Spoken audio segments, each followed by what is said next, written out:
Hi there, and welcome to the Everyday Millionaire Podcast. My name is Patrick Francie, and I am your host, and I want to begin by saying thank you for listening. On this show, I am having conversations with seemingly ordinary individuals who have achieved some amazing and extraordinary results in both their life and business. My intention is to inspire and help you learn and grow by having my guests share their journey of how they face and overcome their challenges, but also how they celebrate their many wins. And now, let's get on with this show and have a conversation with today's guest.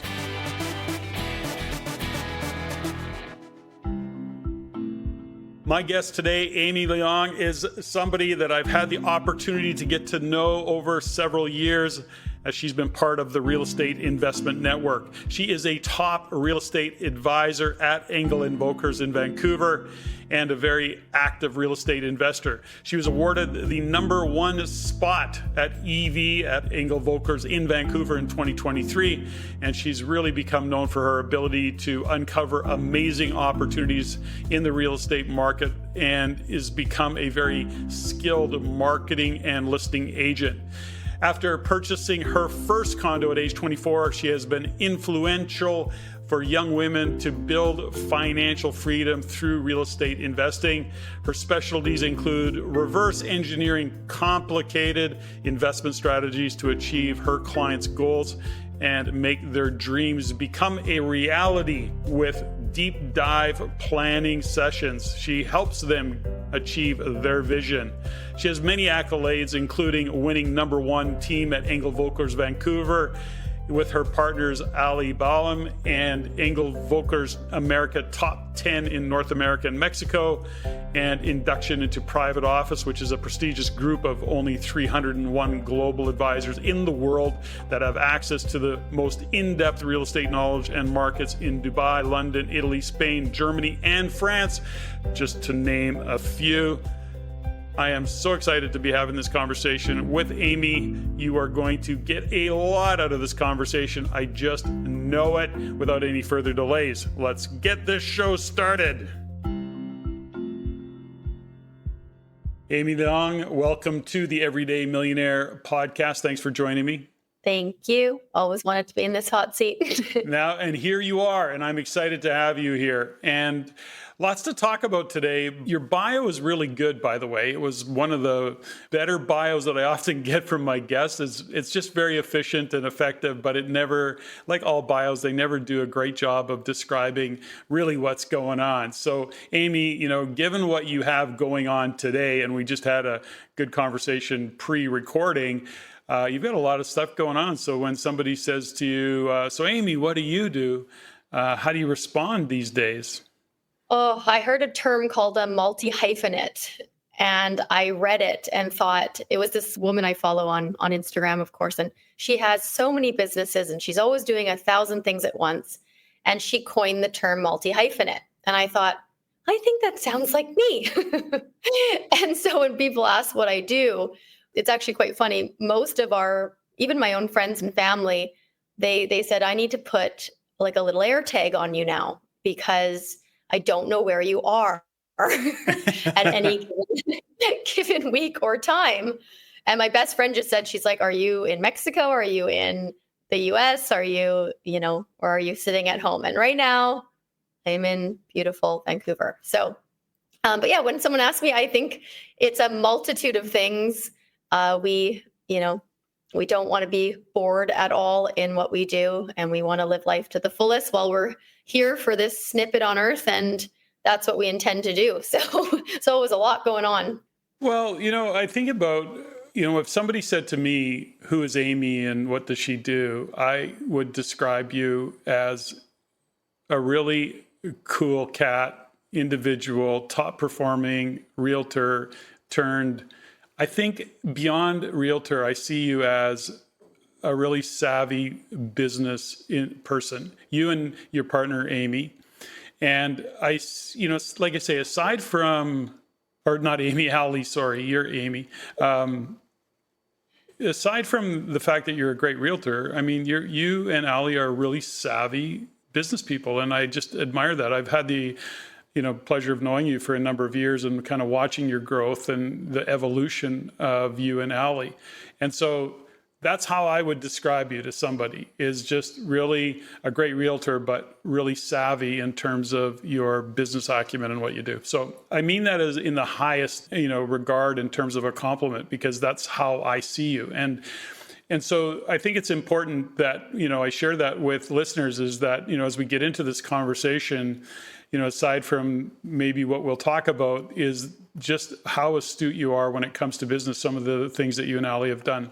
So right now, you started out and you're a realtor, you're a real estate investor, you have grown your business and what you do. You're now are just opening an office in Tulum in Mexico.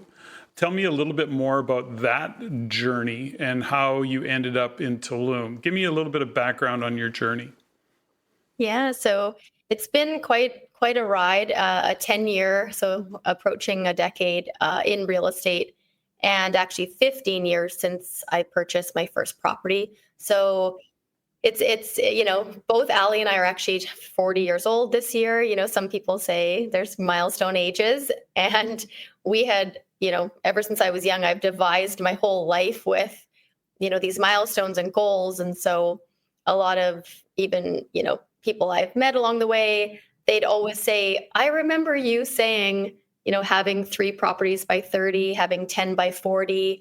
Now Ali has just coined, we like not making things up, but we like to, drive ourselves this way. And she created this one with, I want to own 5 properties in 5 different countries, because now she has 3 different countries and so do I. And so now we're going, okay, do we go to Spain next? And it's fun. And so our whole existence has been to be a role model for other women. I think, it shifted quite a lot, but I think for us being the young girls and being told, why would you ever invest in real estate? Or you can't do that. Or, oh, it must be her husband's money, or she's got a rich boyfriend. It was always kind of like, no, we're going to do this. And that's when I, met all of you amazing people. And to be here, tossing back the compliment, like it is surreal, because I've watched, yourself and, there's so many people in the realm of real estate investing, and to be full circle, it's like, pinch, this is so cool, because we just put our heads down and work. And so once we achieved those, 3 by 30, 10 by 40, we did that before we were 35 years old. Then it was, well, what is the next step? What is gonna, I'm an economics junkie and I love trends. So I started, everything I've done with calculative risk. I don't just jump in head first and think, okay, it will just work itself out. I'm very data driven. And so I had kind of looked at everything and saw the trends, and, they call it the silver tsunami. And there's certain things with, baby boomers and digital nomads even, and working remotely. And I think that's what spearheaded this whole Mexico venture and Tulum now. So that's actually recent. So a lot of people actually don't know. And I guess now a lot of people will know that we have bought into the franchise in Tulum, which is Engel Volkers. It's a very, very big luxury brand across the world. So we're just really excited, and it's kind of re-energized our passion for the business and doing something different, and essentially being pioneers. Like, we don't see ourselves that way, but as we kind of spoke about before the podcast started, we kind of just do things. Like, we're known as the Energizer Bunnies, and we'd have no off switch. But what people don't know is we did this to have a bit of an off switch, which sounds funny, buying a brokerage, opening in Los Cabos as well recently, as we spoke about, and then Ali opening our team in Arizona. So we're essentially opening in, 2 other countries this year. It's a big year, but we have so much fun doing it and then showing people how to do it. And it's amazing. So I've got there's a number of questions I've got just in what you've shared, but I want to shine a light on something and ask you the question. Now, you talk about it's a lot of fun. Now, again, as an observer, you and Ali make it look quite easy. You're both also influencers, you particularly, but I think Ali is along for that ride. You guys are both influencers in the world of people your age, and of course on social media, et cetera. So it all looks really easy. And I know that you guys work really frickin' hard. But where does the fun part come in for you? So what is fun? And so, when you look at it, I would ask the question, is it fun because you and Allie are so tight and such good friends and business partners? Is it fun because there's travel? What makes it fun for you? The challenge? Like, how do you describe fun? I think a bit of everything you just said, but I really do think it's more of, I like a challenge. I like to create things. And 3 years ago after COVID, it was, what could we do differently? And I love getting inspired by certain brands. And I know Hermes is one of the brands that I follow a lot. And they were the only brand to exceed sales when everyone else was down. Like everyone, like Dior, Louis Vuitton, Chanel, all the brands kind of tanked in comparison to Hermes. And I thought, how could I embody that? Or how could Ali and I succeed and kind of emanate that? And it was a challenge. And last year was the worst year for so many across the board in all different markets for real estate. And Ali and I hit number one in our brokerage. We have some big heavy hitters I've looked up to my whole real estate career. And we couldn't believe it. And I just started crying, and it was such a happy moment. And I thought, if I didn't sell another home again for the rest of my life, just hitting that, that was not only fun, but it was so rewarding for all the work that's gone into it. Because you're right. Yes, it looks fun. And we have so many young agents that think, oh, this is going to be great. And the girls, have this amazing life. And it feels like selling sunset half the time. But behind closed doors, I'm up last night doing a market evaluation till 11 p.m. This morning, how real are we getting? I had a counseling appointment for tune-ups because there's so much going on at all times. It's overwhelming. And I'm not going to lie, it definitely has its toll. But that's a reason why we're going and traveling, because that's what I'm sure you too. Like, if you're traveling, you feel inspired and you feel like you can get away from it all. But essentially, we're bringing sand to the beach because we've now brought our entire businesses with us to the vacation. I don't know, maybe I should retract this. Well, give me some insights, Amy, into kind of what makes you tick. I want to go back a little bit into the world. You're 24 years old. You're considering investing in real estate. I think that was somewhere around where you were part of the real estate investment network. And when I think about Rain, and you became a trusted partner of Rain in your business, but back in those early days when you're still trying to figure out, I am often asking this question because I've literally coached one-on many stages across the country, working and teaching, coaching people exactly the same thing, the same system, the same thought process, the same methodology. And, looking at economic fundamentals, doing the math, doing your research, doing all that stuff. Okay. Now, many are quite successful at building a portfolio and taking action and doing stuff, while many are not. Yet everybody is basically given the same tools, the same education. So the reason I kind of position that is that, what was it for you? And why is it that somebody like you takes exactly all the same information and applies it? Like, what is that mindset? What is that switch for you that actually said, I'm going to do this? Like, I can do this. I can take what I'm learning and apply it. Is there something in that you can, what is it about Amy? And I don't want you to speak for Ali because I'm going to get her on the show, but yeah, what is it for Amy that got you going and kept you going? Yeah, because it's strange because my parents, we grew up quite low income. I, grew up in Wally, went to high school there. It was, as a kid, you don't even understand, like, because you're just a kid and you grow up where you grew up and you have fun and go play your sports. And then, but it was a series of events in my life that it was, losing. I was with a boyfriend that I was very in love with. I lost him at a young age to cancer, and it literally changed my entire life. I ended up renting out my condo that I had bought at 24. I left to live in Hawaii for a bit. I was like, get me out of here. He was a very popular, charismatic, amazing person that you meet him, you're best friends with him, And I just thought, I don't want to be here anymore. I'm just going to pull shoot. And I quit my job. I was actually working at TELUS for almost 9 years. When I started when I was 16, when you couldn't even sign the contract. We didn't know that later. All the contracts I signed for 3-year terms were invalid. It was just a dog and pony show. It was just wild there. Wild, Wild West, we'll call it. Good old Guildford Mall, right? Like this, interesting scene. But it just set the stage for when I was on the beach in Hawaii, I was going, I'm surely not a beach bum. Like this is not for me.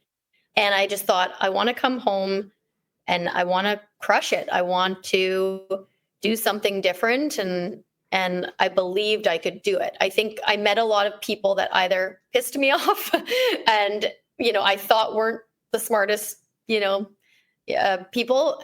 And I was like, well, if they can do it, I can do it. Like, what's stopping me? And that's why I'm just an advocate for stacking yourself with so much knowledge and research. And that's when I found Rain, because I had no friends that were investing in real estate. I brought it up to my dad and he was just floored. He even said, like, you idiot. He literally called me an idiot. And like, bless his heart, I love him to death. But he was literally like, why would you ever do that? Yeah. And he was like, you should be a nurse and, you should marry a rich guy and, Asian father, right? So it was just funny how, now he calls me his little land baroness, so how that changed. But I think it just goes to show, like, there's going to be times in your life where you, either lose special people and it shows you like a door that you never thought would be there, or it causes you to change your life and switch things up because you realize how short of a time we could have here. Or you're just, someone pisses you off and you want to, do the opposite of what they say you can't do. So interesting. And so that the loss of somebody that close, would you look at that and say that was a fork in the road for you to say, okay, life can be very short and I want to get the most out of it? Was there that kind of a fork in the road realization, or did it just evolve? It sounds like it just kind of evolved over time. It did. It was just the catalyst for sure. It was like, Kate, you're 28 years old. You're not here anymore. It was cancer, 2 weeks, passed away. And I'm just going, like, what is life about, kind of thing. So I also have that part of me where I feel like life's very fleeting, but then I have the other part that's like, while I'm here, I want to make it count and I want to build this empire. It's an interesting balance. I go back and forth about it, so, but it drives me. It's interesting that you said something that your dad was kind of like, what are you doing? And you can't do that, or whatever that narrative might have been.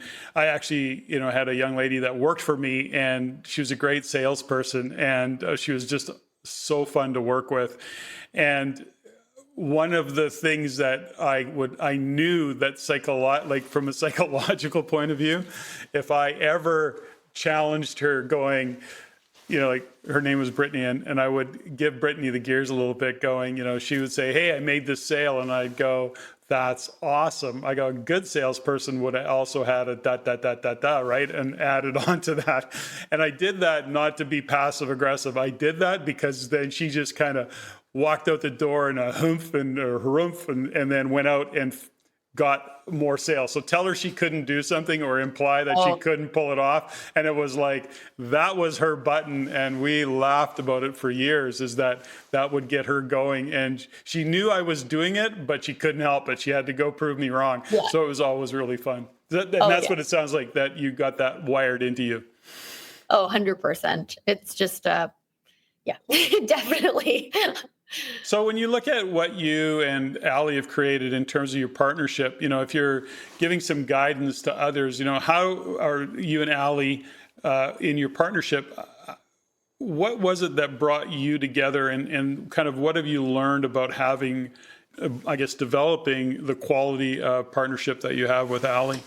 Yeah, I think definitely, I don't think I would do what I'm doing without a partner.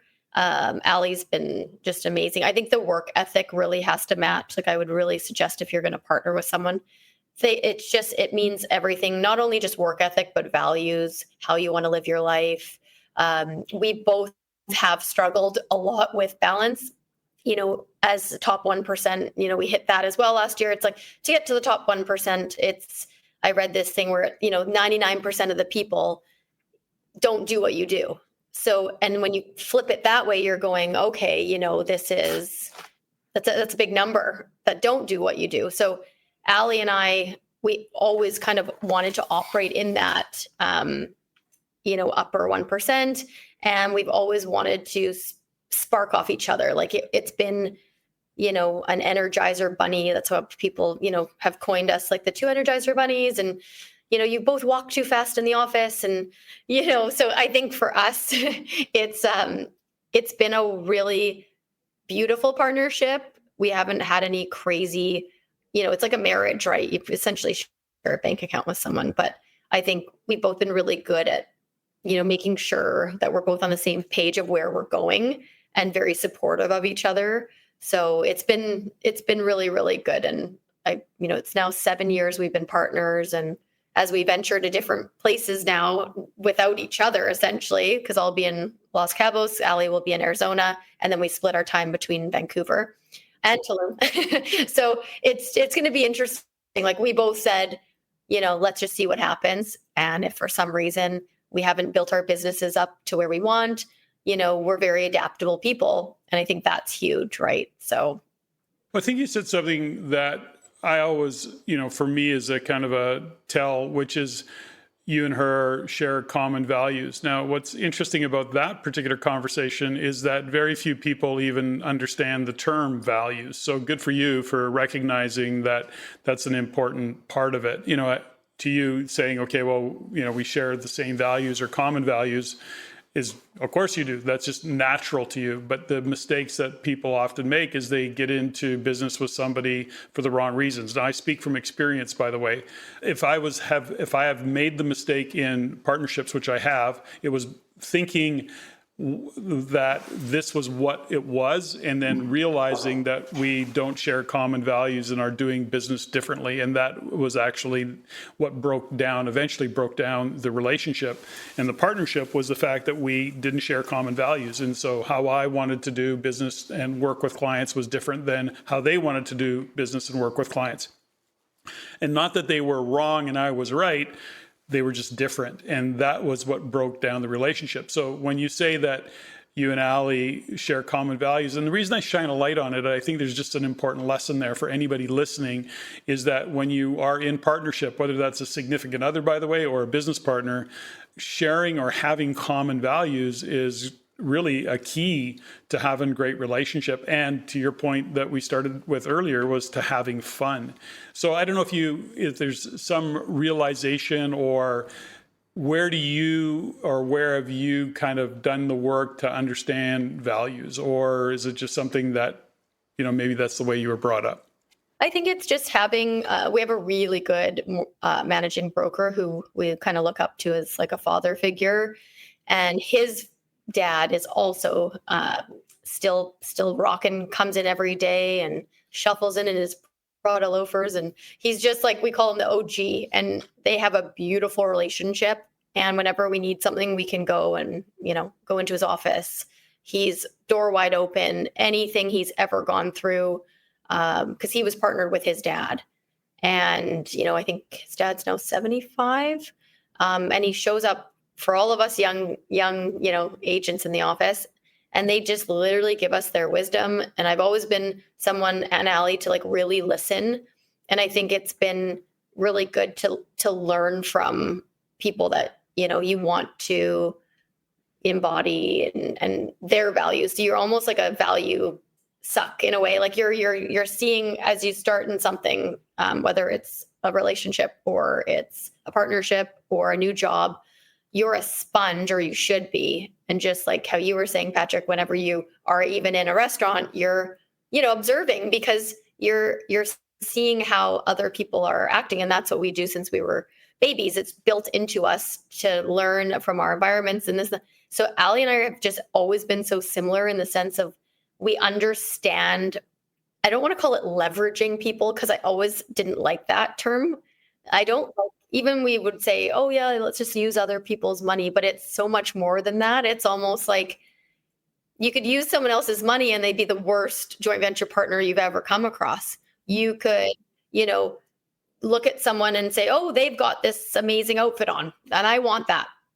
But behind that outfit and who that person is like a terrible human being. So I think it's understanding layers of people. And Ali and I have been really working on that. I think just reading books, podcasts, even like the last guest you had on, I've really looked up to him, and he's a good friend of mine, Steve Saretsky. Like I listened to his podcast, driving in the car and get immense value from that. And then I'm putting his, dialogue into, meetings with my clients. And so, you're building your value from what you see value in, but then it also goes vice versa. So I think, long-winded explanation is I've just been learning as I go, and I've been a super sponge, I guess, for values of how I want people to see me and how I want to live my life. And then also add a layer of authenticity because we are who we are, and people always, have good things to say, more so I hope than bad, but some people don't understand how we operate either. We get that all the time. It's like, I don't understand how you girls do it. It stresses me out even thinking about the way, you live your life. And we're going, okay, what? It's just how we. I want to unpack a little bit about, because, there's something that you said that is, resonates really well with me. And it has, Stephanie and I do lots of our own coaching of personal and professional development and helping people discover what their values are. I mean, something that you said, which is really interesting, is that you're very conscious of who you're being and how you're showing up, and you're seeking always to improve. That has kind of always been the way I operate, which is I'm always looking to be the best version of myself, but that comes with self-reflection, it comes with self-discovery, it comes with observing others and saying, how can I do it better? And, for myself, when I look into where I want to be in 5 years from now, I have to kind of say, okay, well, who's the, what do I have to do? Who's the person that I have to be to achieve that outcome in 5 years from now?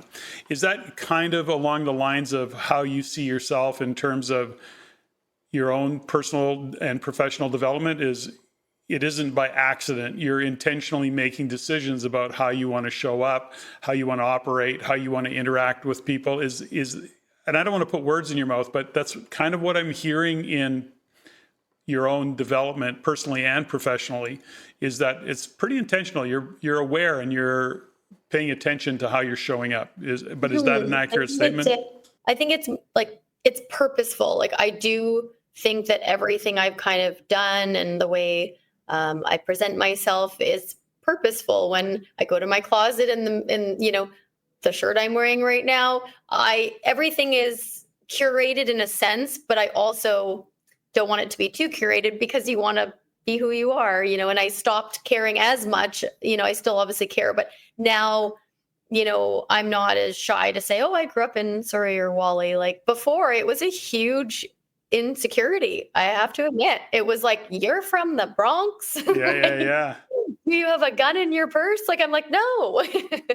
It's in the car.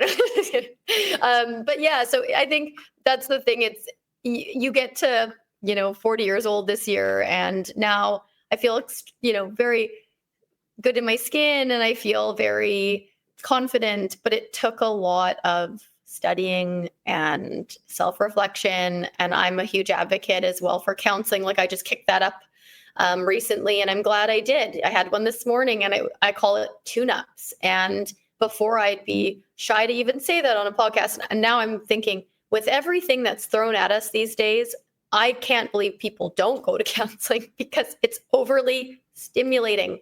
These phones that are connected to us, and it's almost like too much connectivity where people are now, they say, going backwards and to the Stone Ages where they don't want a cell phone, or I met this woman on the plane on my way home 3 days ago, and she had a flip phone without a touchscreen. And she goes, "Oh, this is better because it just rings and that's all it does." Good point. Good point. I was like, I want one of those. Well, I guess, at this point too, is that you've come to a place where whatever you might have been a little bit gun shy about or, ashamed or embarrassed by, is now you get to wear it as a badge of honor, which is to say, that's where I was and this is where I am today. If I can do it, you can do it too, which is, I know, part of your own goal, which is to inspire other women to take on the challenge of being responsible for themselves financially and growing. And I don't want to kind of put words in your mouth, but that is part of what you do and want to do, which is be an influencer and really I guess a benchmark of what's achievable for women overall in the world of real estate or business. Is that a fair, accurate statement? Huge. I think one day I'd love to just, start a nonprofit. And I think, in the next 5 years, as you talked about, it's like, what do you want to do? And I'd love to give back that way. Like I really do love giving my time. I don't want to charge for, I love when young girls come up to me and, I have a lot that follow me on Instagram and they said, you're my inspiration. And that's what keeps me going, on tough days or days where I'm going, oh my gosh, I don't want to be up till 11 o'clock working or midnight. But those are the messages that I just really love. And we're now part of, this is called a Beautiful You Foundation. And one of my really good friends works for them. And they start, with girls from 8 years old to 12 years old when they're most impacted by bullying and self-esteem and just growing up as a girl in this day and age with access to the Kardashians and, what girls are half naked. And, it's just a weird time. And I think it's hard to navigate that. And I think that's as well where I'm very purposeful because I want to teach people how to have hard assets and I want them to know that it is possible and not to feel depressed and, oh, I'm behind or I can't buy in Vancouver. And I think that's why we're so passionate about what we're doing because you can still buy properties for really, really cheap in the places that we've chosen. And, to help a young girl or a guy or any, we're not biased with by any means, but just helping younger people will say, people are going, why are you talking to 8 to 12-year-olds, about real estate? And I'm going, we just go as young as possible to, to see their little brains light up and then, the cash flow game.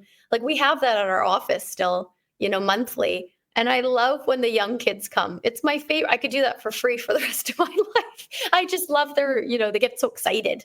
Well, something, I'm glad you mentioned that, but do you know what I think I have? I think I have a number of cash flow for kids games in storage.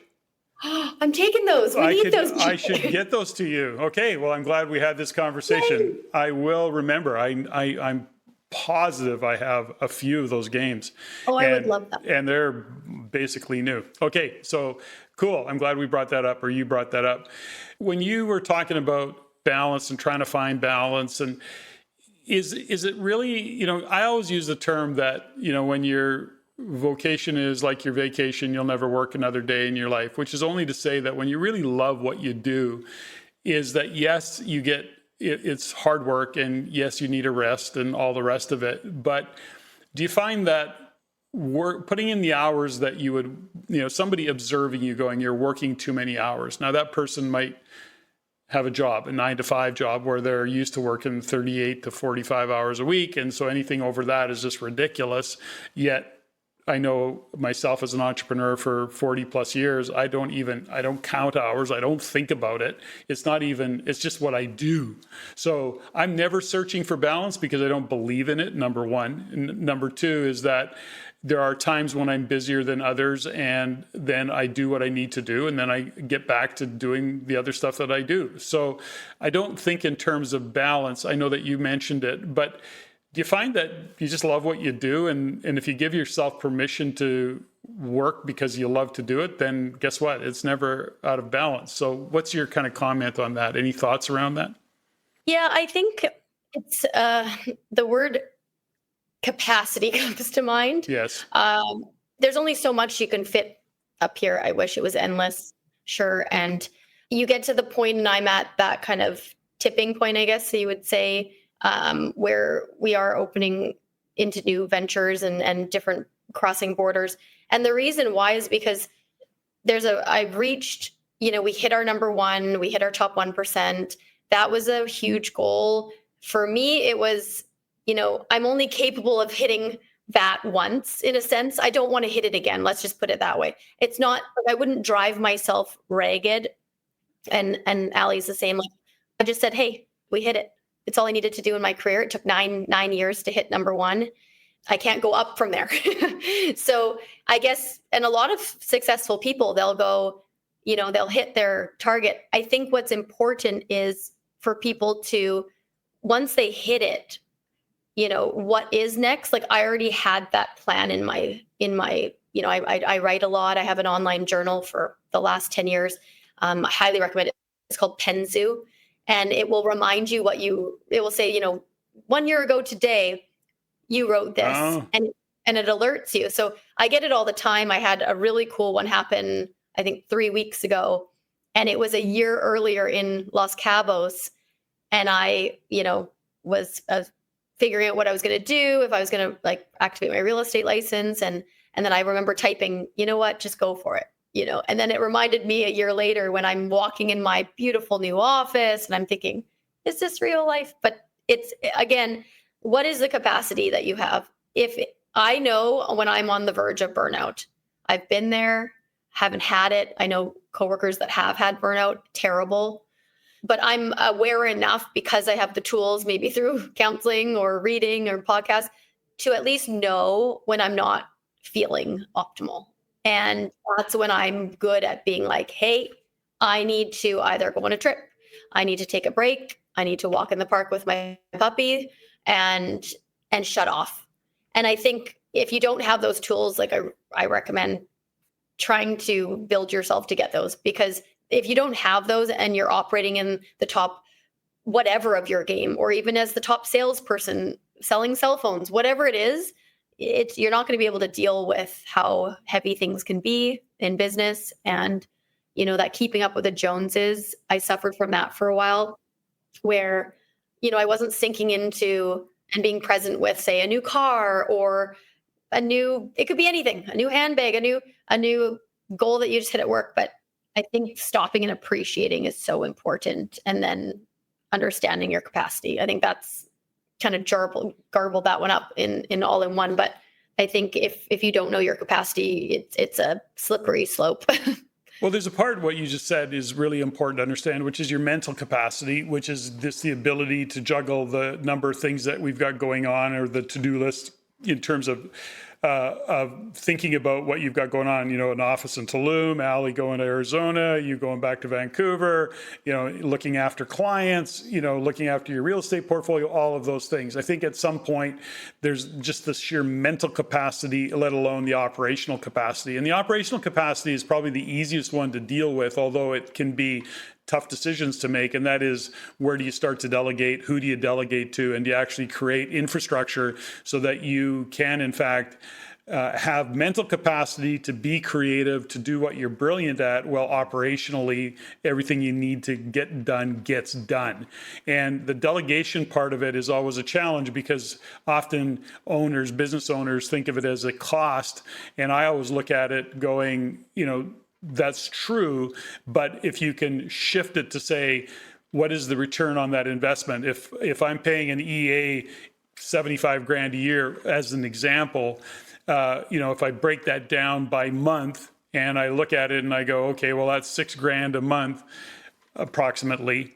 If I'm doing what I'm brilliant at, what does that free me up time to do in terms of generating top line revenue or improving or expanding the operation? So it's always a math equation for me. But I think as importantly to what you just said is that, how do you look after your mental capacity, and how do you look after yourself mentally? And you obviously are doing a pretty good job of it, because you're pulling off what you're pulling off. And that's a lot to be said for doing that. So love that kind of soundbite in there, is that as much as it doesn't land as balance, it lands as awareness of how do we operate, and respecting the way we operate, and then owning it, Totally. Like the other day, the receptionist at our office was laughing at us because, I'm flying out the door and Allie's flying out the door and, Allie just got her hair done and we joke that, we don't have enough time to wash our own hair. Okay, well, secret's out of the bag. I could go wash my own hair. I don't want to. And it's a motto of having fun. When we go and get our hair washed side by side, it's fun. Two, we crush way more deals sitting in that chair because I bring my laptop while my hair is getting done.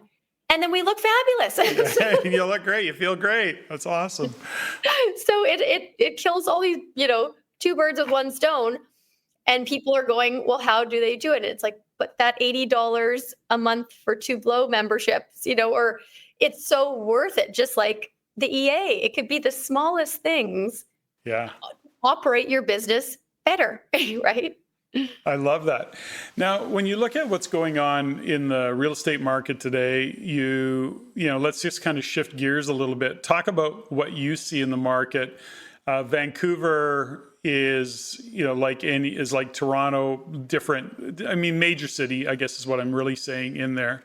When we look at all of what was going on just, let's say 3 years ago, 2 years ago, in terms of the market being as hot as it was, lots of inventory coming on at the time of this recording of this podcast. And when you look into the future of what you see in, Vancouver and or the lower mainland, kind of what are you seeing that's happening that, either that you're worried about or enthusiastic about? Let's maybe even look at both sides of that coin. Obviously, you're kind of heading out of country. You're Allie's gone south, and you're both kind of gone in a direction of outside the country. Let's just put it that way. Is that just because that's part of your business vision, or is it literally because, Vancouver is just becoming a tough market to work in?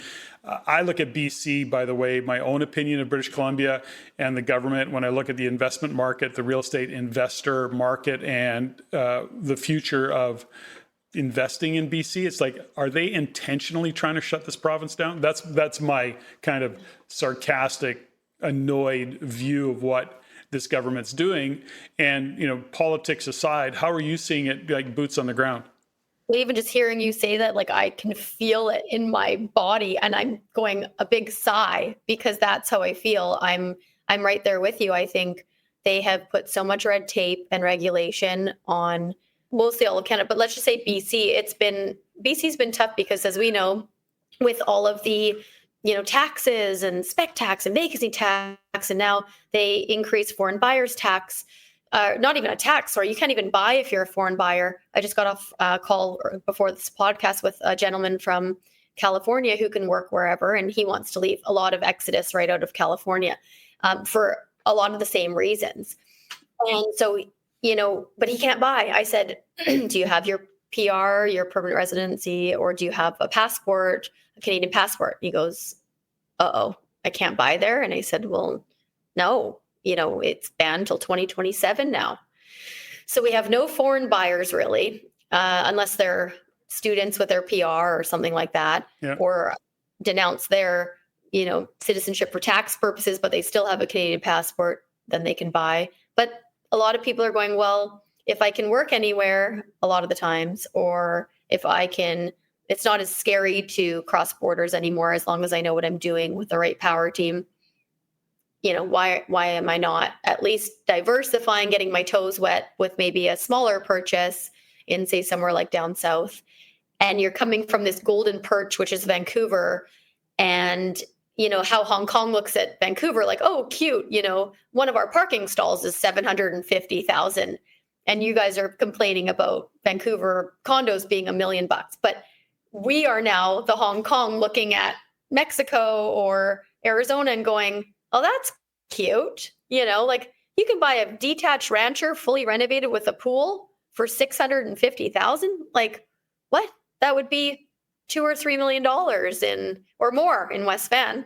So I think, I get very passionate about cross border, but I love where I live. I'm always going to, keep a home here. I hope one day I get to have a family and raise kids here, but it is getting tough. It's getting a little strange. I don't know how many more regulations and rules. Like, what's scary to me as a realtor is I can barely keep up let alone like now there's a capital gains, and then you're going, okay, let me try to get in front of that, and all these rules, and it's everywhere. So I'm with you in the fact of like, I am a bit worried that, all of our clients that bought in Kelowna, they're devastated. And what their cash flow that they signed under, pre-sales on the dotted line, that shouldn't be changed. And it goes boom, big red stamp. You can't do what you signed to do. Sorry. Like, what are we living in? Communism? Like, it's crazy. So yeah, and you're referring to the short-term rentals in that regard, and BC shutting down short-term rentals virtually across the province, 90%. Like, they've really, really shut it down. I mean, I don't know what people are supposed to do in that regard. Now, when I look at the challenge, one of the challenges that BC puts in is they keep adding more, I guess, depth or rules to landlord-tenant, and now, now they're putting, what are they calling it? Vacancy control, so that, if somebody moves out, you can't increase rent a certain amount, or you can only increase rent the 2%. You got to keep rents where they were. Even when somebody moves out, you can't up rent to market rent in some circumstances. And they keep regulating the landlord, which most residents, rental residents are owned by small, we'll call them mom pop investors. And where do you see, and this is, and I'm asking this because my own research is saying we are going to continue to bump into the wall of not enough rental units and rents continuing to rise. It won't be a straight line up. Things will come off for a little bit and then they'll start to go up again. But what's your read on it, again, being boots on the ground? I think that rents are through the roof. I think, they increased to around 20% last year. And, more people are renting. Myself in North Vancouver, I still have it, but I chose to move out of my house because I was on a variable. And then I'm renting in the place I'm in now for more than half less. So, I saved myself $5,000 a month, a huge figure, but that's how much I was paying to live in a house. And I thought, at this age, I can't get ahead. I do pretty well and I'm not getting ahead. I feel so bad for other people, who are feeling this as well. How do you do it? For how long do you want to be in that situation? And so I decided, again, because I don't want to be just a slave to my own, income and the hamster wheel. I got to switch it up. So I started to rent. And if I were to buy the place I'm in, even seller motivated, 5 floors up, it would be double what I pay. I'd have to start paying property tax, and I'd have to pay a $650 a month strata fee. So I would literally more than double what I'm paying. It doesn't make sense. But the place I bought in Mexico, I can rent that for $5,000 USD a month, hold US currency, which goes a long way in many places. And I can even use that to live for free in the condo that I'm at now. So now I turned a really crappy situation that, so many people are in, but I'm able to move and be, more adaptable, where I feel bad for people right now going, I've got the like even, my own sister, they're in Maple Ridge in a detached house. I got them, and their mortgage is up next year. Mm-hmm. My mom's mortgage up next year. And I know I'm speaking about my family because I know so many people listening are going, well, that's me, like they don't make any more money, and so my mom's going to incur $800 more a month when they're trying to retire. So now it's just a lot of people are, and then they can't move because they can't, even myself, I could not afford my house that I own again. And it's not even being negative. It's just a fact with how they have this test and what you have to qualify. I can't do it. Well, there's a couple of things I want to, just shine a light on. Number one, good for you. Very astute move, by the way. And I would 100%, if somebody was asking me what to do in your scenario, you did exactly what I would guide people to do. Most would not do that, by the way. Most are too connected emotionally to what they are living in, calling it home. You've got enough experience and savvy to go, yeah, I don't need to be connected to this. There'll be another time, and this makes the most sense financially. So good for you. There's something else that, which is really interesting that you brought up, which is that many people are struggling. You have the opportunity as an entrepreneur, as do I, that you're not working harder to maintain the same income and or I shouldn't say it that way. You don't have a job. In other words, you can be a little more savvy, you can work a little harder, you can work a little smarter, turn up your marketing. You can do things that are actually going to increase your revenue. And because of your entrepreneurial spirit and your background, is that you can do things within the real estate world that make sense for you. Going into the US or going into Cabo and, then investing, again, to your point, US dollars. And as much as, think about 6 months ago, what the Canadian dollar was against the US dollar versus what it is today. You're already, up a few points just on the fact that there's a difference in the Canadian dollar now. It's dropped in value. So I think those are, and the reason I shine a light on that, number one, is to say, good for you. Congratulations. I think that's a very savvy move.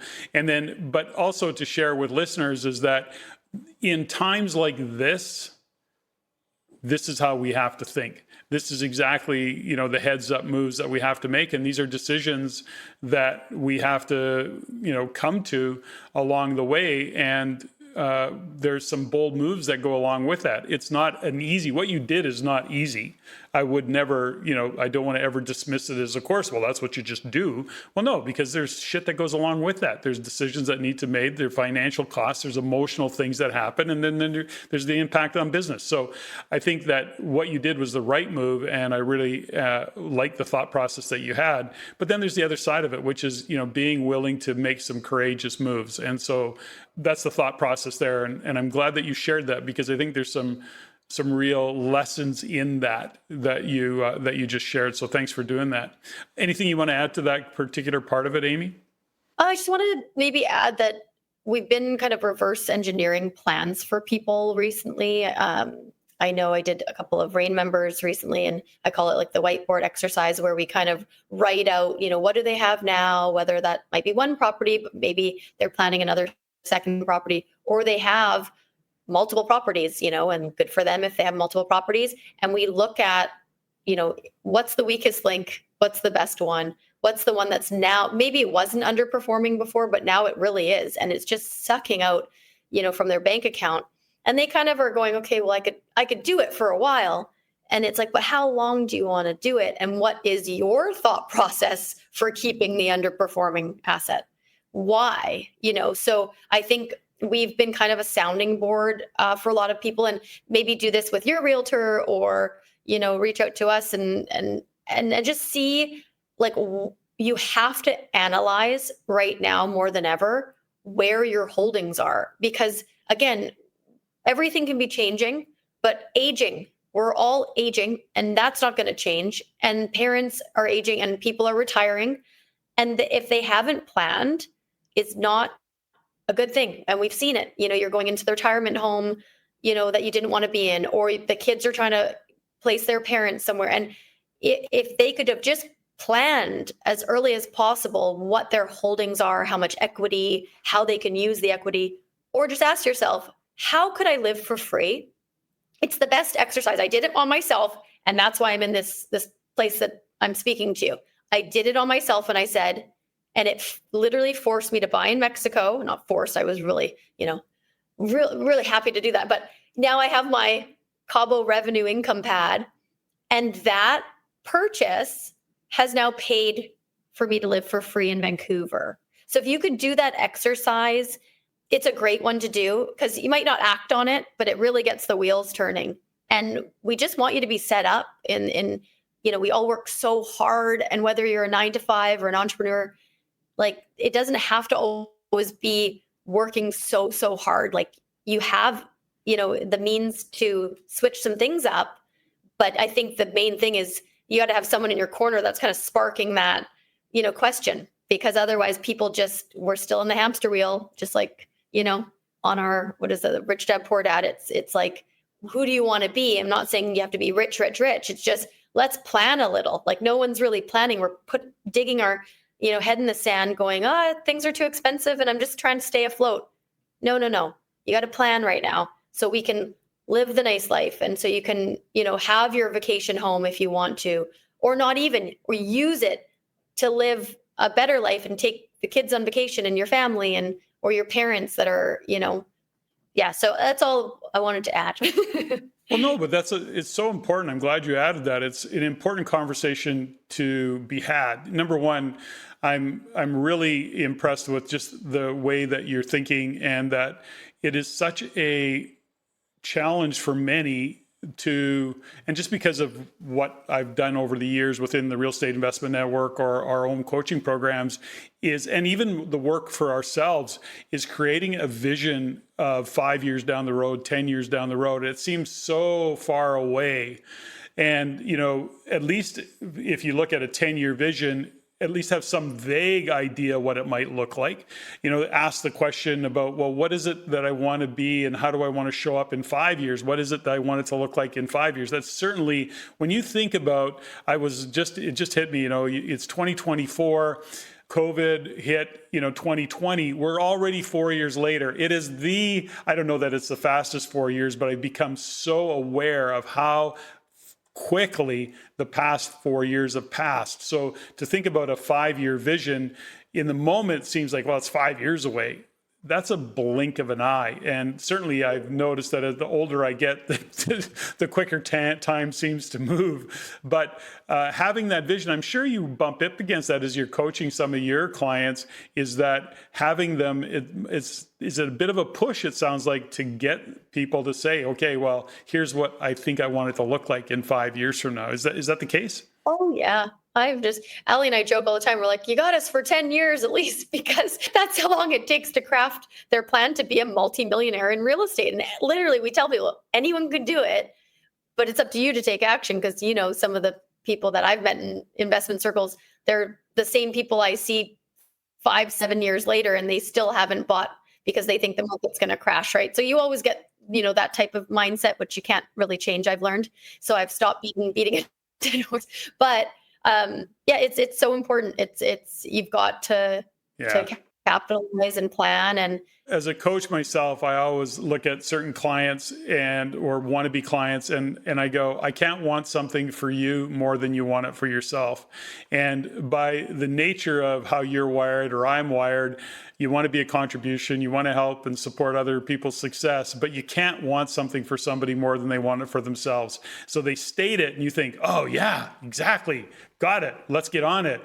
And it's like, wah, wah, wah. 7 years later, they haven't taken action. They're in motion still, but they're not in action.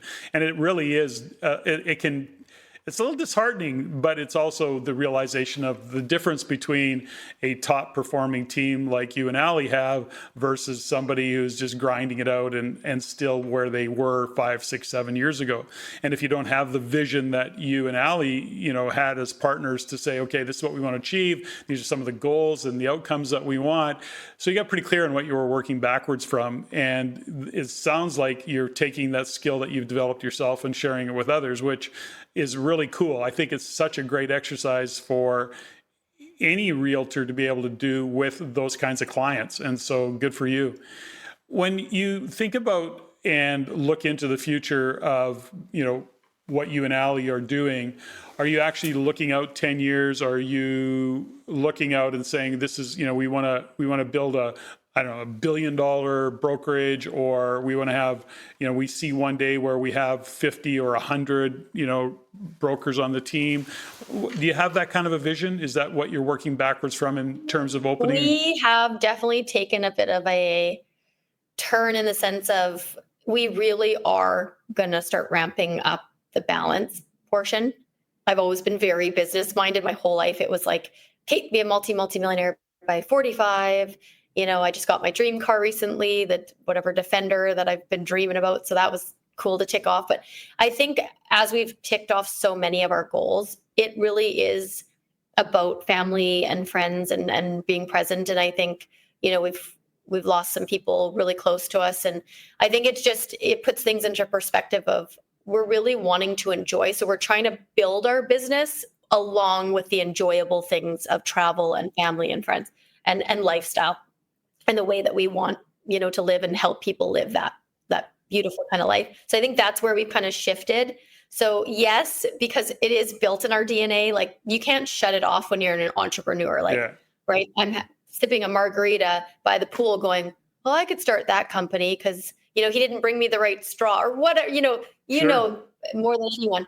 So I think that's can we switch off a little, the frequencies like this? We want to be, Dial it back, it back a little bit. Just a bit, just a little bit. At this point in my life, as I was sharing with you earlier, at 65, I start to reflect a lot, on just my own course of action, and there are a couple things that, at this point in my life, the last thing I want is more stuff. I've shared that very openly. If I have to wash it, insure it, park it, cover it, I'm just not interested. And I have no regrets in my life because I think that ultimately, we learn what we learn, and I don't have any regrets. But if I was to do something, if I was to have a conversation with my younger self, I would go, I don't need to work so hard. And you talk about a dream car. I've had my dream cars. And when I reflect on it, I go, yeah, something, it was great to own a Porsche and it was really fun to drive. And we went through different vehicles and it was all really cool. But I went, something, if I had it to do over again, now that I know, I wouldn't do it again. I would go, no, I'd rather spend my money on experiences and building better relationships or whatever, like more stuff is just not for me. And I'm saying that a little bit guarded in that, I don't want to make anything wrong. And just that I did what I did when I was 40 and 45. It's what a part of what drove me to do what I do. But I look and reflect back on it now and I go, no, not so much anymore. It's not. It helps us, at 40, hearing you say that, because I think like big entrepreneurs like yourself and coaches, and like, it's so important to share that with us because we are running at full speed still. Or, you hear, okay, you're going to find out what you're good at. And at 30 years old, that's where you kind of find your career. And then at 40, it's your earning years. Like I can always hear my dad sitting on my shoulder. It's your earning years. It's your earning, like, don't take your foot off the gas. And I'm going, okay, but I'm driving at about 300. But it's interesting. He says that, the data shows that, in our 40s is our best earning years, but it's not because you can work harder and that you got your foot up against the firewall. It's really that you've taken your 20s and much of your 30s and you've learned a lot. And, I can hear it in your languaging, Amy, is that you've already got to a place of business maturity that you're seeing the world through a really good lens. That's my own kind of assessment of it, and so you're kind of planning and saying things that are going, oh, okay, she's getting it. You're starting to understand it. And I can, I'm about to do I'm going to shoot a video on a book that I read, and there's two books that I read. Funny, it was by the two different authors with the same last name of Hare. Dan Hare, who's actually a local musician, but many years he wrote a book called Regrets. I've Had a Few. And he felt inspired back in those days to go and interview a number of 65 to 100-year-old individuals and ask them, what was their regrets, what do they wish, etc. And then the other book I'm reading, and I lost the title of it, Bronnie Ware, and the Top 5 Regrets of Dying. So it's Bronnie. I just read that yesterday. Crazy that you're saying that. Really good for people listening. Well, here is what I'm going to be releasing. I'll give you the early notes on it. Here's the top 5 things that they regretted. And I share this because it just landed for me, is that I wish I had let myself be happier, was number 5. Number 4 was I wish I'd stayed in touch with my friends.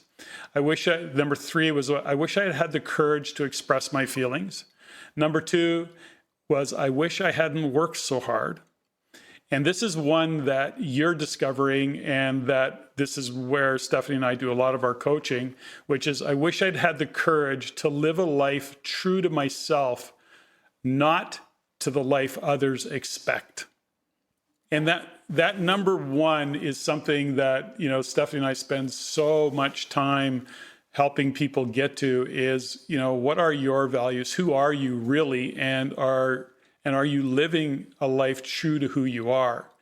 And it's a big question. It gets really deep and all the rest of it, but it's such an important question. And the fact that it showed up in this book that was about people who had literally a couple of weeks to live, and they were sharing what some of their regrets were. And in that list, when you go, the lessons that they learned is they weren't saying, I wish I would have worked harder. They weren't saying, I wish I had more stuff. They were saying that I wish I was happier. And then if you went on to see what they wish they had developed more relationships or honored the relationships that they had. And I go, wow, that's really powerful stuff, right? It's really so true. And I don't know if you have to get to a certain point in age to really come to that and realize it. And I had three other siblings, so there's four of us, and I lost two sisters to cancer. One when one of my older sisters passed away when she was 53. My other oldest sister passed away when she was 61.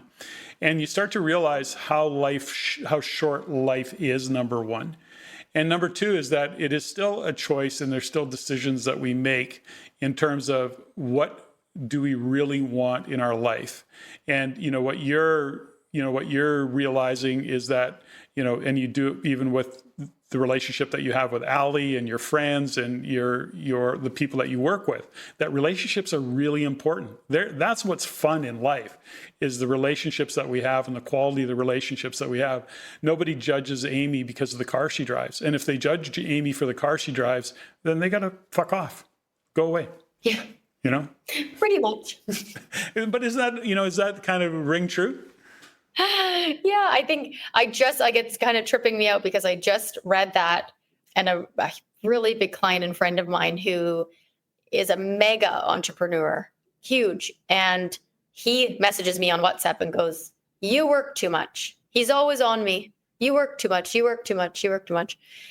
Like, he bought the penthouse in the development I bought, in Cabo, right? Because he's going to get the penthouse. And he goes, "You need to sing and dance more." And he knows that I love singing. And I always said, if I wasn't in real estate, I would sing at a cafe for hardly any money. And I would own my own art store because I'm obsessed with art. And I love writing. I'd probably write a book. And so it's just so funny because now hearing, you say this, and I feel like this is the best podcast. I feel like I just had another hour counseling. You're really good. So I think that's the thing where it just reminds you, yes, work hard. Yes.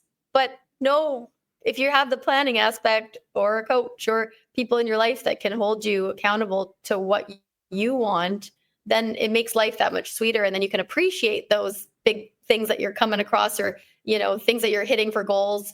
Because otherwise, it's going to go so fast, whether you're 65, 40, 25. If you're not enjoying, your life, you should be switching tomorrow. Yeah, it's such a great conversation for me as well. I think there's an understanding, I joke about it all the time, is that, I'm going for Freedom 95, and not because of financial, but because I just don't ever see myself not being a contribution and working. We love the work that we do, so it literally does not feel like work. And we have the capacity to do what we do, and making a difference in other people's lives is really our purpose. Stephanie and I are very clear on that. And when you're living your life on purpose or in purpose, it really does make a big difference in just how we see the world. Again, Amy, one of the things and one of the reasons that I wanted you on the show is because I see not just your savviness, but who you are. And the fact that I'll share with you, if I have no regrets, but my observations of where I fell short, and one of the realizations, I didn't even have it all that long ago, was that I was not coachable. And there was a lot of reasons for that, not because I was arrogant or I thought I was smarter. There was all sorts of reasons I wasn't coachable in terms of business and having a mentor. It was literally because I saw it, and I guess it was ego-driven in that regard, but I saw it as a weakness. As that if you have to have that kind of coach, or if you weren't smart enough, you weren't enough, you weren't like it. I know it's a weird, like I'm talking to you who like is totally okay to surround themselves with the smartest people and, some mature guidance, if you will, where I had a different spin on it. I don't know why. I've never examined it. It doesn't really matter. But the realization I had is that this many years later, 40 years of business, so many mistakes, many wins, lots of successes, is that I look at some of the work that I do with people and I go, I wish I had a me in my life when I was 40, right? And it was just that realization then. And so as I'm listening to you and you're sharing your insights into, the people that you work with, or this particular friend of yours that is really wealthy and has accomplished a lot and is telling you, okay, settle down, girl. Maybe take a look at how hard you're working, and maybe writing a book and singing and dancing in a cafe or on stage is maybe what you want to do. So I think it's really powerful to share that with people. In that we have to sometimes look outside of ourselves and look to that guidance. I often say we are surrounded by a lot of young people. Young to us is 40, by the way. And I remember one of our, what we call our chosen family, adopted daughter, looked at us one day and said, you guys think you're cool, but you're not. And I go, oh, thanks for that. And she goes, no. She goes, you're really frickin' smart and you're really wise, but you're not cool. And I go, oh yeah, you're right. I'm not up to speed with all this stuff, but there's just things I know about life. So I share that I don't know why I share that, but I think it's probably valuable. You got to be, what's cool anymore, What's cool anymore? Exactly. That's what I say. So I may not know all the stuff that, 30 and 40-year-olds know, but I still know life, and I still know business, and I still know that the human psychology hasn't changed that much, although sometimes we look at what's going on in the world and we go, yeah, it's changed a lot. But for those that are, not at the extreme ends of any bell curve, we're still human psychology, and we operate the way we operate as human beings. And there's certain things we need and needs that we need met. So I just share that. So Amy, as we wind down, you've been generous with your time, and I've been tripping around a little bit, but what else do you want to share? What do you want people to know about Amy Leong?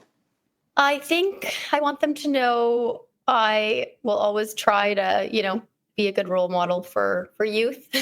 I think as I get older, it really makes me feel good when I, can speak I speak at lunch hours now, and universities have been really cool. Like Ali and I spoke in the pharmacy department at UBC, and I just love that. We had pizza for the kids, and just having them come up after and say, this was our favorite part about our class. And I'm going, oh, you mean like this week or today? And like, no, like ever, So good. And maybe they think we're cool. I don't know. But I think because we want to be like relatable, I just want people to know, yes, there's social media, and we're very big on social media, and everything is purposeful and curated. But, we're just human beings at the end of the day. Just like you said, we all have our own needs.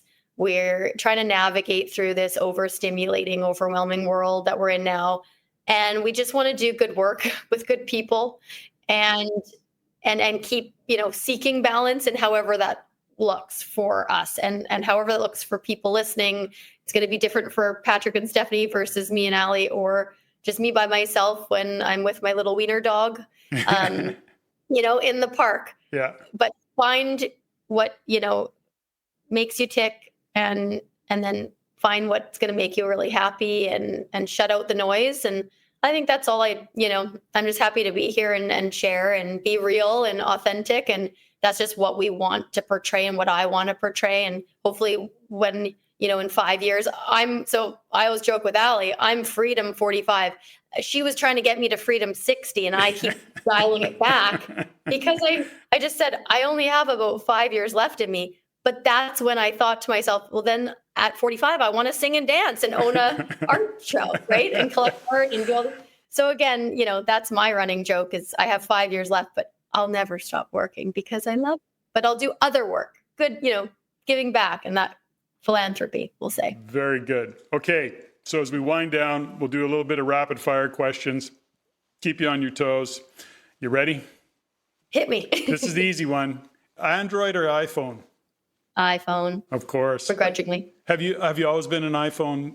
Nope. I was always, because I worked at TELUS for 10 years. I had every single cell phone known to man, including the mic phones that were walkie-talkies with construction workers. So you're a born-again iPhone. I just had to because everything changed. And, once you get in there, you're really sucked in. But I had Androids. Like I loved HTC and BlackBerry and all that. But I had to switch. Well, okay. So you're a bit of a music file. At least you like to sing. Do you have a favorite tune, a favorite band? My go-to is Fleetwood Mac, Dreams. Are you kidding me? Fleetwood Mac? That's old. I'm aging myself. I'm Old, an old soul. I don't know. Very good. Favorite movie? Oh, easy. 16 Candles. Again, Wow. probably aging myself. 16 holy cow. Those are yes, definitely. Okay, so your room, your desk, or your car? Room, your desk, or your car? What do you clean first? Ooh. You got a new car now, so... It's hard. I had 2 hash browns from McDonald's today, and it probably smells. But I'd say car. I'm keeping her gleaming clean right now. Okay, got it. Your favorite swear word? Ooh, probably the F word. Okay, you drop F-bombs occasionally? Depends on who the audience is or who I'm with. Yeah. Recently, yes.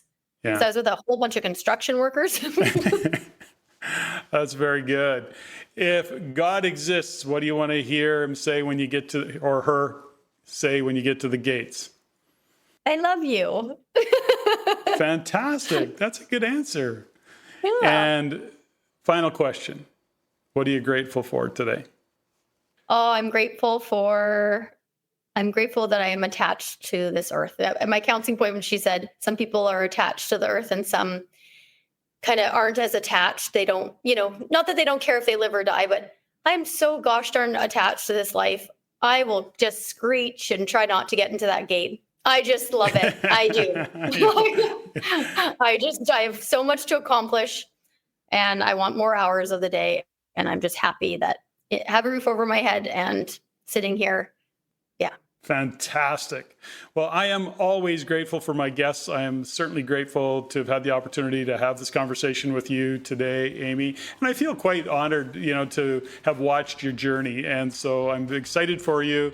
I'm proud for you and good job. And I'm also grateful for my amazing wife and my family always. So thanks for joining me on the podcast today. Thank you. Thanks everyone for listening. Ladies and gentlemen, thank you for listening. If you found value in the podcast, please take the time to rate and review and share with others. Share with your friends. As it is my goal to always improve and to provide the highest value for you, the listener, if you have any comments, suggestions, or questions you'd like answered, please email me at ceo@reincanada.com. That's ceo@reincanada.com. I look forward to hearing from you. And until next time, Patrick out.